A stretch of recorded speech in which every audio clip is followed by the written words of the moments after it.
Tras Hebreos 10:31 esté ahí. El evangelismo seguirá siendo uno de los actos más compasivos que nosotros podamos practicar. Mientras Hebreos 10:31 esté ahí, advertir a los que solamente profesan ser cristianos sin tener una vida que respalde esa profesión, aún dentro de las iglesias, será igualmente una de las obras más misericordiosas que nosotros podamos hacer. Porque horrenda cosa es caer en las manos de un Dios vivo. Y como yo les reportaba el miércoles pasado en nuestro culto de oración, el tema de la conferencia Together for the Gospel de este año fue el evangelismo. Y de alguna manera un predicador y otro traían sus temas coincidiendo en ese aspecto central. Pero me llamó poderosamente la atención la introducción del sermón de John MacArthur. Es un siervo de Dios que tiene más de 40 años predicando y escribiendo, y él decía que desde sus inicios se vio envuelto en un ministerio diferente de evangelismo, que por múltiples razones se ha visto en la necesidad de predicar y de escribir, evangelizando a los que dicen ser cristianos. Y ciertamente, desde que nosotros pasamos sus libros del Evangelio según Jesucristo, el Evangelio según los apóstoles, vemos ese fuerte énfasis en que las personas se examinen. Él ha predicado dos sermones tratando el texto de 2 Corintios 13:5, examinaos a vosotros mismos si estáis en la fe. Ha predicado todo el Nuevo Testamento y con mucho énfasis los evangelios y todas estas porciones en las que Cristo cuestionaba a aquellos que le estaban siguiendo sin realmente dar muestra de ser verdaderos discípulos. Porque tal como dice el apóstol Juan, no todos los que están realmente son. Y los que han salido de nosotros lo hicieron porque realmente no lo eran. Y el autor de Hebreos parece tener un ministerio similar. Este autor, cuando uno estudia esta epístola, uno puede observar su preocupación por el estado espiritual de sus lectores. El tema principal de la epístola, como hemos señalado ya, es Cristo. Y especialmente Cristo como el sacerdote que hizo el sacrificio perfecto para nuestra salvación y como el mediador del nuevo pacto. Y la relación que tengamos con Cristo es crucial con respecto al destino eterno de todos. Pero uno de los subtemas que él trata es el relacionado con la apostasía. La apostasía. Lo que sucederá con los que habiendo profesado fe en ese Cristo, luego lo menosprecian y regresan a una vida apartada de Jesús y sus mandamientos.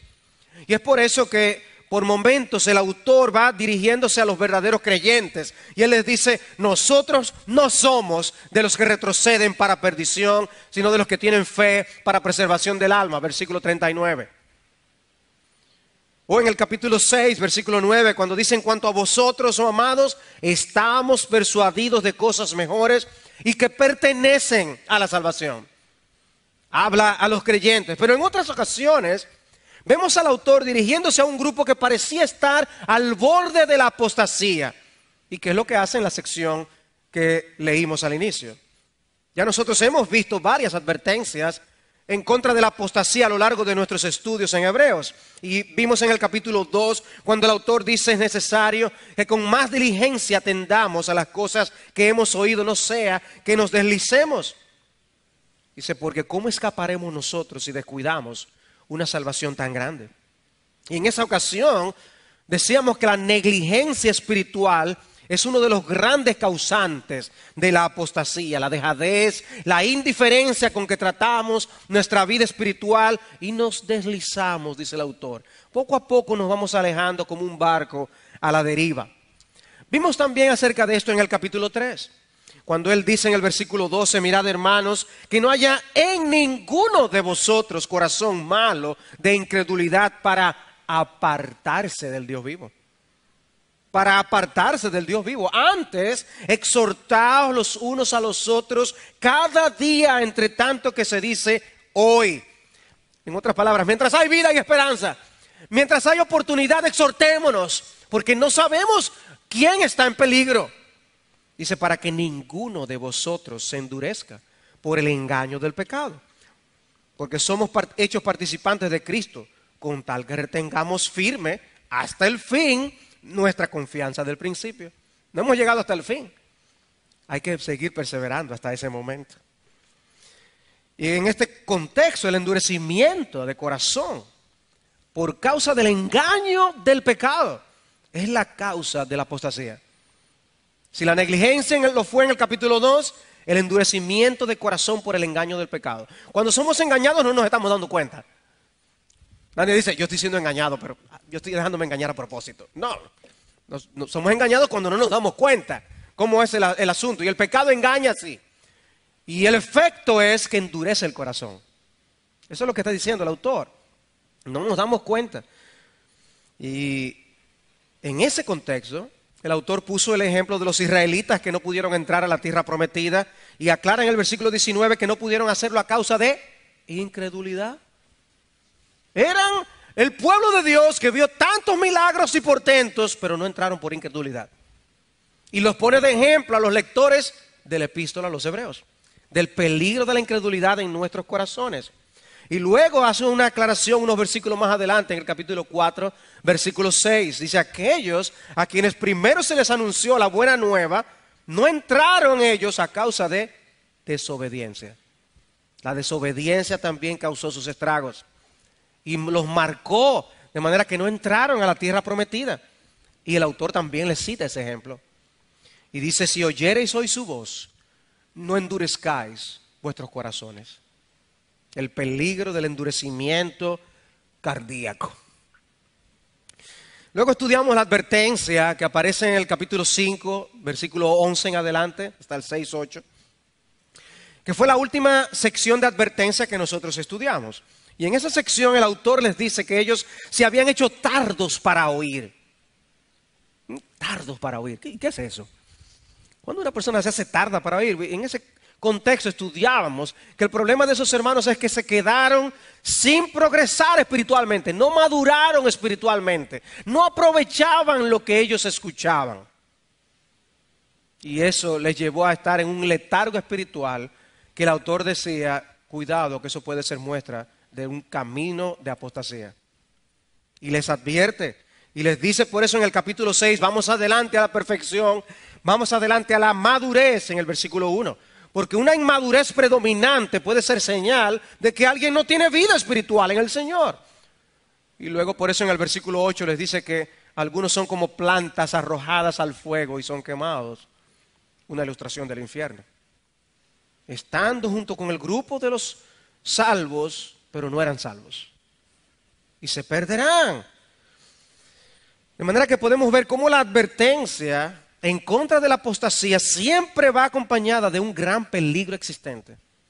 De un gran peligro. ¿Cómo escaparemos si descuidamos una salvación tan grande? En los capítulos 3 y 4 dice que el peligro es no entrar al reposo de Dios, que equivale a perdernos eternamente. En el capítulo 6 el gran peligro es ser quemados junto a los incrédulos. Y aquí en el capítulo 10 el peligro no puede ser descrito de una forma más horrenda. Donde la conclusión, la moraleja es, ten cuidado, ten mucho cuidado. Pablo supo decir a Timoteo, nada más y nada menos que a Timoteo, ten cuidado de ti mismo y de la doctrina, persiste en ello, pues haciendo esto te salvarás a ti mismo y a los que te oyeren. O sea, Pablo pudo advertir a Timoteo de que tuviera cuidado, de que no asumiera cosas, Timoteo. Cuida tu vida espiritual. Lo que está en juego es demasiado grande. Y tú tienes el cuidado de otras almas, Timoteo. Ten cuidado de ti mismo. Y más o menos algo así es lo que este autor de Hebreos está haciendo en el libro. Está diciendo, cuídense, porque el maligno se ha llevado a unos cuantos ya. No seas tú el próximo. Y me uno, hago eco a las palabras de Ian Murray en uno de sus libros recientes, Santidad Evangélica. Dice, cuando las iglesias ignoran el peligro de la apostasía, con frecuencia es una señal de que la condición ya comenzó. Hermanos, siempre temblemos ante la palabra apostasía. La peor caída de Pedro sucedió cuando estaba más dispuesto a dar su vida por Cristo. Y ahí mismo cayó. Dice el versículo 26 y 27 en nuestro pasaje, porque si pecáremos voluntariamente, después de haber recibido con el conocimiento de la verdad, ya no queda más sacrificio por los pecados, sino una horrenda expectación de juicio y de hervor de fuego que ha de devorar a los adversarios. Otro autor tradujo esta sección diciendo, porque si pecamos a sabiendas después de haber recibido el pleno conocimiento de la verdad, ya no hay más sacrificio por el pecado. Lo único que nos queda es esperar aterrados el juicio y la ira ardiente que consumirá a los adversarios de Dios. El texto parece no estar hablando de cualquier pecado. Hay un sentido en el que todo pecado es voluntario. Si pecáramos voluntariamente, todo pecado es voluntario en un sentido. Nadie nos pone una pistola para que pequemos. Pero aquí se habla de pecados deliberados de rebeldía. Es el pecado de incrédulos que se creen creyentes. Incrédulos enamorados de sus pecados, pero que profesan fe. Que no se arrepienten de sus pecados, que no resisten y luchan contra el pecado, sino que se entregan a ellos. Y yo creo que el autor está tomando prestado en un lenguaje que aparece en el Antiguo Testamento para hablar acerca de una diferencia entre dos tipos de pecado. Y me refiero a Números capítulo 15, versículos 27 al 31. Allí en esa porción dice que si una persona pecare por yerro, ofrecerá una cabra de un año para expiación. Y luego da una serie de descripciones. Luego dice en el versículo 30, más la persona que hiciere algo con soberbia, así el natural como el extranjero, ultraja a Jehová. Esa persona será cortada de en medio de su pueblo, por cuanto tuvo en poco la palabra de Jehová y menospreció su mandamiento. Dice, enteramente será cortada esa persona, su iniquidad caerá sobre ella. Es un texto que hace una fuerte diferencia entre dos tipos de pecado y dos tipos de forma de tratar con esos pecados. Pues yo creo que lo que el autor está aquí es trayendo este tipo de pecado del antiguo pacto y colocándolo delante de estos judíos muy conocedores de la ley, y les está planteando esta naturaleza pecaminosa en la que han caído estos apóstatas. Han caído en una actitud de menosprecio de Dios y de su palabra. Dios puede opinar lo que quiera, pero ellos tenían otra forma de hacer las cosas. Esta persona no tiene poco conocimiento de la verdad de Dios. Dice el texto que tiene un conocimiento profundo. Va más allá de un conocimiento superficial. Él testifica haber abrazado y creído el Evangelio, pero él no vive conforme a ello. Es como dice Proverbios capítulo 2, dejan los caminos derechos para andar por sendas tenebrosas, se alegran haciendo el mal y se huelgan en las perversidades del vicio. Y para esas personas dice, ya no quedan más sacrificios del pecado. Lo que está diciendo no es que la sangre de Cristo no cubre cualquier tipo de pecado. Lo que está diciendo es que si la persona llega a desafiar y rechazar a Cristo de esa manera que el texto describe, ya nada más puede hacerse por él. Dios no va a suplir otro tipo de sacrificio para que esa persona se salve, sino que está rechazando el único remedio para su alma y se convierte en un especial adversario de Jesucristo. Y en lugar de nuevo sacrificio, la persona lo único que puede esperar es una horrenda expectación de juicio y de hervor de fuego que ha de devorar a los adversarios. Ahora, mis amados hermanos, yo quisiera que tú leas esas palabras una vez más. Y que tú trates de ubicarte como si tú estuvieras escuchando al lector que leyó esa carta a esa iglesia en aquella ocasión. Y tú oyes esas expresiones, una horrenda expectación de juicio y de hervor de fuego que ha de devorar a los adversarios. No es solo juicio, pudo haberlo dicho así, es una horrenda expectación de juicio. No es solo una horrenda expectación de juicio, es un hervor de fuego que ha de devorar a los adversarios. El autor está determinado a dejar en los corazones la seriedad del tema que él está tratando. Estamos tratando con un asunto de vida o muerte. Estamos diciendo que hay personas que conocerán la dimensión a la que Dios está en contra del pecado en toda su plenitud. Yo creo que ninguno de nosotros quisiera estar allí para verlo. Aquello debe ser algo sencillamente horrendo. A nadie debe quedar en la duda con respecto al destino de esta persona que está hablando aquí. Ciertamente es una condenación eterna. Lo que la Biblia nos enseña acerca del infierno es claro, es obvio. Es un fuego eterno que nunca se apaga. Es un gusano que mantiene atacando la conciencia de la persona con respecto a su culpabilidad delante de Dios. Y nunca se calla. Pero lo que está describiendo aquí es algo todavía mucho peor. Personas que tuvieron un conocimiento diáfano, claro, del Evangelio. Y que rechazaron a Cristo, rechazaron a Dios, rechazaron su palabra. Vivieron como quisieron, aún ante la luz que habían recibido.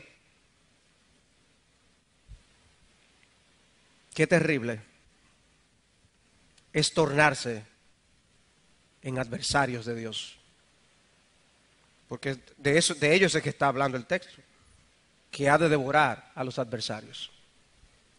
Todo el que permanezca como un adversario de Dios sufrirá las consecuencias. Pero no tiene que ser así. Aunque este pasaje habla de ciertos apóstatas en particular, hermanos, no es menos cierto que los creyentes tenemos algo que aprender. El Señor no quiere que nosotros tomemos su verdad a juego. Leyendo con mi familia Marcos capítulo 7, me llamó poderosamente la atención las palabras que Cristo dijo a los fariseos: bien invalidáis el mandamiento de Dios para guardar vuestra tradición. Cristo le dijo, ustedes invalidan, le quitan el valor a la palabra por la tradición. ¿Y cómo invalidamos nosotros la palabra de Dios? Dando más importancia a nuestros criterios personales que a la misma voz de Dios. Ellos concluyeron que debían usar el dinero de ayudar a sus padres para la ofrenda del templo. Reinterpretaron a su manera y a su conveniencia el quinto mandamiento que dice honra a tu padre y a tu madre. Y Cristo les dice, vosotros invalidáis la ley. Ustedes están tomando en poco mi palabra. Hermanos, cuidémonos, porque la apostasía no comienza de la noche a la mañana. Comienza acomodando la palabra de Dios a nuestra conveniencia. Comienza con un descuido aquí y otro allá. Comienza cuando dejamos que la incredulidad conviva en nuestros corazones sin confrontación.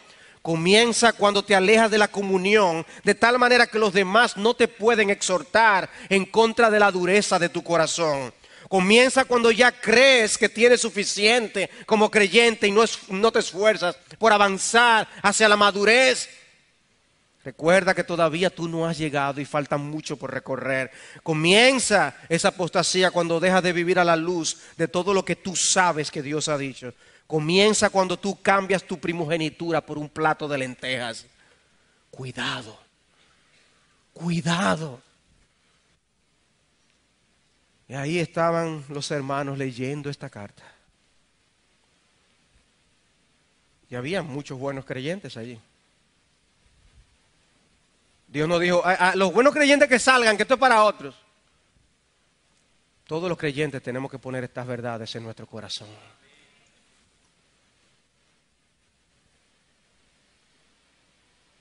Todos tenían que escuchar esto. Hermanos, todos tenemos que escuchar esto.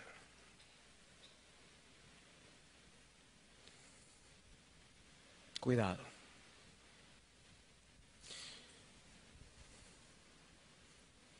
En el versículo 28, el autor vuelve a ilustrar la apostasía como lo ha hecho anteriormente, usando el Antiguo Testamento.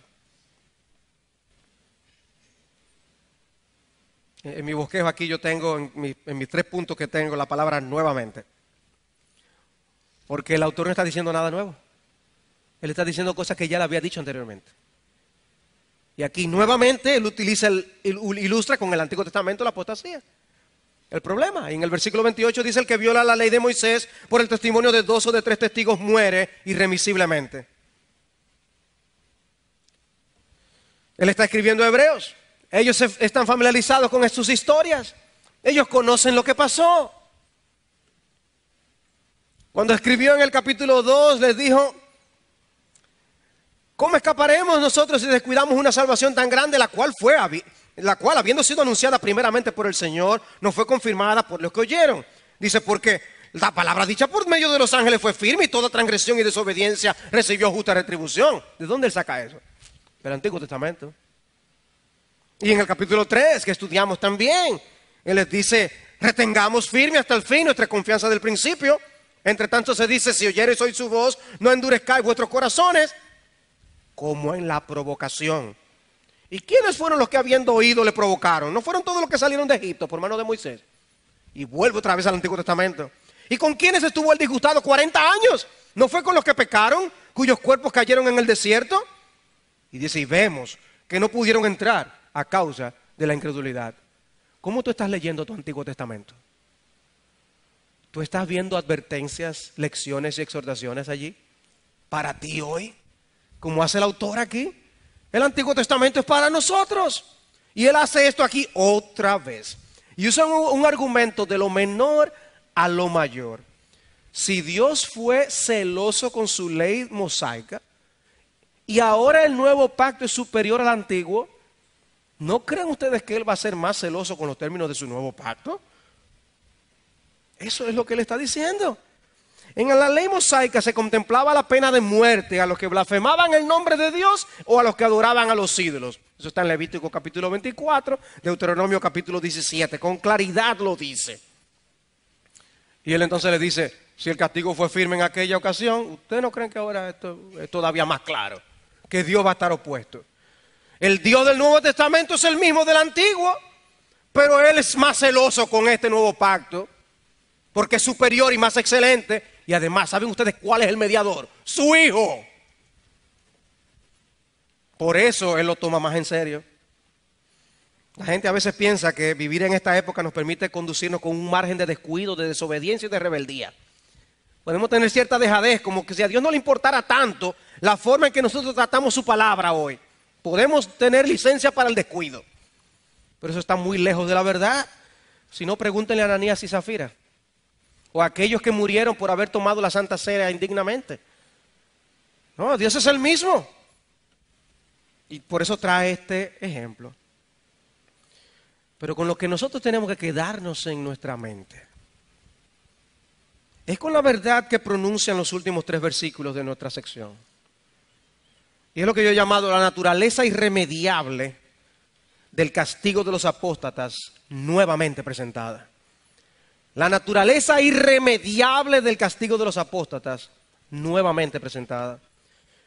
Dice el versículo 29, ¿cuánto mayor castigo pensáis que merecerá el que pisoteare al Hijo de Dios y tuviere por inmunda la sangre del pacto en la cual fue santificado e hiciera afrenta al Espíritu de gracia? Pues conocemos al que dijo: mía es la venganza, yo daré el pago, dice el Señor. Y otra vez el Señor juzgará a su pueblo.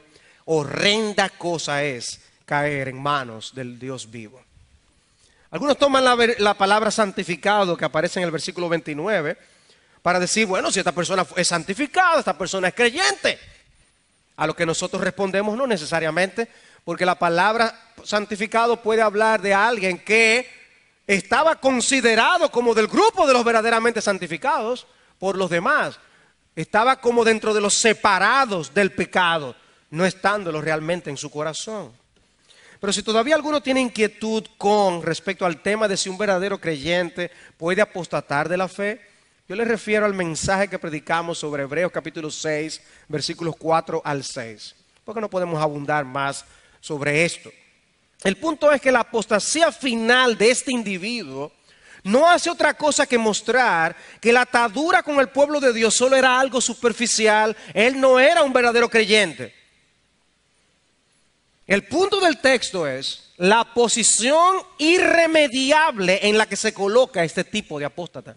El que comete este tipo de apostasía no tiene remedio. ¿Cómo escaparemos si descuidamos una salvación tan grande? ¿Cuál es la respuesta? No hay escapatoria. Por tanto, juré en mi ira, capítulo 3, no entrarán en mi reposo. Y capítulo 4 también. Repite varias veces esta expresión. Dios ha determinado que ese apóstata no será salvo. Luego en el capítulo 6 estudiamos cuando dice que es imposible renovarlo para arrepentimiento. Y ahora aquí con otras palabras está diciendo exactamente lo mismo. Horrenda expectación de juicio lo que le espera. La doctrina del infierno es horrorosa como se describe generalmente en las Escrituras. Por eso algunas personas no quieren imaginarse que eso es cierto. Eso debe ser algo figurativo de otra cosa, no sé. Prefieren no creer en el infierno. Pero no podemos borrarla sin afectar la autoridad del mismo Cristo que la enseñó. ¿Qué es lo que tenemos aquí, hermanos? Tenemos algo mucho peor. La Biblia enseña que hay grados de castigo y de condenación en el infierno. Nuestro Señor Jesucristo enseñó en Lucas capítulo 12, versículos 47 y 48, que al que sabe la voluntad de Dios y no la hace, esa persona recibirá mayor condenación. ¿Qué tipo de condenación entonces va a recibir una persona con este tipo de conocimiento que nos da este pasaje? Dios siempre es serio con sus advertencias. Dios no anda jugando ni tratando de causar impresiones. Dios castiga severamente los pecados en el Antiguo Testamento. Es lo que Él ha dicho, lo dijo en el versículo 28. Él mismo por su Espíritu aquí ahora nos dice que el apóstata merece un castigo mayor. Lo que el apóstata ha hecho, él dice, es equivalente a pisotear bajo sus pies al Hijo de Dios. Hoy las personas se enardecen cuando ven que los nacionales de un país queman la bandera de otro país. O la pisotean y se indignan. Lo que aquí está diciendo Dios es, cuando una persona actúa de esta manera con el Evangelio, es equivalente a pisotear a Jesucristo. Yo creo que nosotros los cristianos a veces no nos enardecemos tanto cuando vemos a las personas que se oponen a Cristo, como los musulmanes cuando alguien dice algo en contra de Mahoma. Pero Dios es celoso con su nombre y celoso con su Hijo. Dice que ese tipo de pecado es como pisotear a su Hijo, pero no se queda ahí. Dice, es como tener por inmunda o en tener en poco la sangre del pacto. Lo que nosotros habíamos estudiado en los capítulos desde el 5 hasta el capítulo 10 es la importancia del sacrificio perfecto por la persona perfecta, nuestro Señor Jesucristo, y la sangre sin la cual no hay remisión de pecado. Dice que el que se conduce de esta manera es como está tomando por inmunda esa sangre, como si no fuera nada. Y más aún dice que equivale a ultrajar al Espíritu de gracia. ¿Y qué manera de describir al Espíritu para hacer el contraste? Precisamente el Espíritu de gracia. El que con su gracia rescata a pecadores. El que por su gracia expone a pecadores a oír la verdad del Evangelio. Cuando alguien actúa de esta manera está ultrajando al Espíritu. Wow. Y el texto entonces dice, mía es la venganza, yo pagaré. Y el autor cita Deuteronomio 32-35, el pasaje que Jonathan Edwards utilizó para predicar su famoso sermón Pecadores en las manos de un Dios airado. Habla de un castigo preparado de antemano para los pecadores. Un lenguaje que la Biblia usa especialmente cuando Dios está involucrado en contra de las injusticias y persecuciones contra su pueblo, como en Isaías 57, 15 y 17, que dice que Dios se viste de ropas de venganza y de indignación cuando los justos los encarcelan por su justicia. Dice, Dios responde, Dios reacciona. Porque el día de la venganza está en mi corazón, dice Dios. Y el año de mis redimidos ha llegado. Isaías 63:4. Dice, yo voy a actuar. Nahum 1:2, Jehová es Dios celoso y vengador. Jehová es vengador y lleno de indignación. Se venga de sus adversarios y guarda enojo para sus enemigos. Ese es el Dios del Antiguo Testamento. Qué bueno que estamos en otra época. Romanos 12:19. No os venguéis vosotros mismos, amados míos, sino dejad lugar a la ira de Dios, porque escrito está, mía es la venganza, yo pagaré, dice el Señor. En el Nuevo Testamento. Y el texto que estamos estudiando, ¿dónde que está? En el Nuevo Testamento, ¿no es así? Dios traerá la justicia esperada por los suyos. El mal no tendrá la última palabra. Y lo que Dios está diciendo en el versículo 30 es Dios señalando a esa persona que se ha atrevido a cometer ese tipo de apostasía. Luego de exhibir a esta persona y decir lo que ha hecho, la forma como ha tratado el Evangelio y a Jesús, cómo ha tratado la sangre y al Espíritu Santo, es como si Dios el Padre les dijera, a ese déjenmelo a mí. Yo me encargaré de ese. Ese es mío. Mía es la venganza. Yo pagaré personalmente. Hermanos, nunca había visto este pasaje con estos ojos. Eso es lo que ese texto está diciendo. Mía es la venganza, yo daré el pago. El Señor juzgará a su pueblo. Horrenda cosa es caer en manos del Dios vivo. Es horrendo. Yo sabía desde el principio. Yo oraba esta tarde en mi oficina y decía, Señor, yo sé que yo no puedo hacer justicia a este texto. Es imposible hacer justicia a este texto. Pero hermanos, si nosotros tan solo asimilamos un poco de lo que este texto nos dice, nosotros vamos a aprender mucho. Hermanos, este texto nos enseña muchas lecciones, incluyendo el hecho de que nosotros no somos cristianos por tener la cabeza llena de verdades, ni de teología, ni de libros. No importa si tenemos un conocimiento profundo de la verdad, si vivimos en contra de la luz que hemos recibido de Dios, si tomamos las decisiones para vivir nuestra vida como nosotros queramos. Una cosa es lo que oímos aquí, oímos en centenares de libros, estudios, grupos de mujeres, grupos pequeños. No es tener la cabeza llena. En mi corazón he guardado tus dichos para no pecar contra ti. Un pasaje como este debe ayudarnos a pensarlo 2 veces antes de pecar. La próxima vez que tú seas tentado. Y a mí lo que me pasaba por la mente eran momentos de tentación. Cuando ya yo había pecado. Momentos en que no usé esta verdad bíblica para evitar precisamente el pecado. Pisotearé así al Hijo de Dios. Tomaré así en poco la sangre del pacto. Cometeré afrenta en contra del Espíritu de gracia. Oh, no permitas que el impacto de este texto se vaya fácilmente de tu mente y de tu corazón esta noche. Rúmialo, digiéralo debidamente, porque horrenda cosa es caer en manos del Dios vivo. Y en el capítulo 12, versículo 29 nos volverá a recordar que nuestro Dios es fuego consumidor. Tú reflexionas debidamente en eso y en lo que eso debe producir en nuestros corazones. Spurgeon en cierta ocasión estaba hablándole a niños. Ellos tenían un orfanatorio, ¿recuerdan?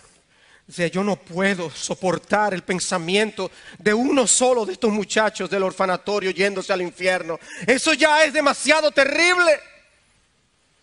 A menudo pienso en todos ustedes. Quiero que ustedes sean felices aquí y allá. Amados nuestros, ¿por qué les hablamos del Evangelio? ¿Por qué los traemos a la iglesia? ¿Por qué queremos que estén en un lugar donde sean enseñados conforme a una filosofía cristiana de educación? porque queremos que vuestras almas sean rescatadas por el Dios de la misericordia. Pero eso les expone a ustedes seriamente a un grave peligro si ustedes menosprecian a Dios y su misericordia. Ustedes han escuchado la verdad. Ustedes saben la verdad. Si ustedes no prestan atención ante la luz que Dios les ha dado, no les espera otra cosa que una horrenda expectación de juicio. Es un pensamiento difícil de soportar, pero es lo que ese texto está diciendo. Que no te pase a ti como le llegó a pasar a aquel ateo que luego estaba rogándole a las personas. Un ateo, él escribió libros contra el evangelio, y luego en el lecho de muerte estaba diciendo: oh, yo quisiera recoger mis libros por todo el daño que yo he hecho con ellos. Oh Dios de misericordia, hay un Dios en verdad. Él no sabía si había un Dios al final de su vida. Oh, no se vayan, déjenme aunque sea un niño conmigo, no puedo estar solo.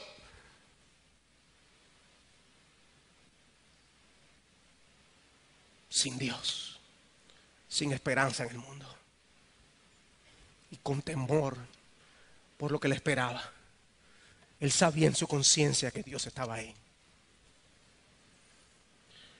Pasajes como este deben estimularnos a la perseverancia, hermanos, a no cantar victoria antes de tiempo. Debemos luchar, no debemos dejar de obedecer, debemos creer. No tires la toalla, corre la carrera que tienes por delante, puesto los ojos en Jesús.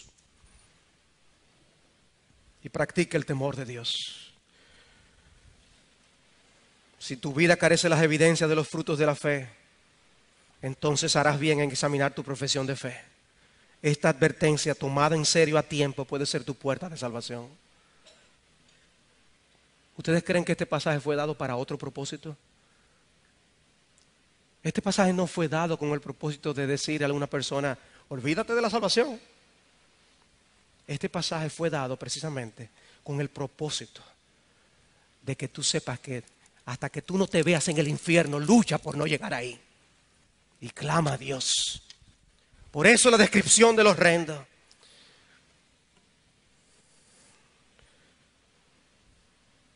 ¿Y por qué una descripción tan horrenda? Para que tú puedas apreciar la gloria de la cruz. Si tú vas a apreciar la gloria de la salvación, tienes que ver el infierno del que hemos sido rescatados. Entender cuán horrendo es caer en las manos de un Dios vivo puede ser precisamente lo que tú necesitas para hacerte mirar a la cruz de Cristo como tú debes. Y como Moisés levantó la serpiente en el desierto, así es necesario que el Hijo del Hombre sea levantado, para que todo aquel que en Él cree no se pierda, mas tenga vida eterna. No te pierdas. Recibe vida eterna. Recibe hoy, esta noche, vida eterna. Cree en Cristo hoy, no mañana, cree hoy. Busca el refugio de tu alma hoy. No te pierdas. Horrenda cosa es caer en manos del Dios vivo. Pero qué bendición es caer en las manos del Dios vivo cuando lo haces a través de Jesucristo su Hijo. Cree en Cristo. Créele de verdad, créele hoy. Y hoy pasarás de muerte a vida. Y hoy mismo Dios pondrá esperanza en tu corazón.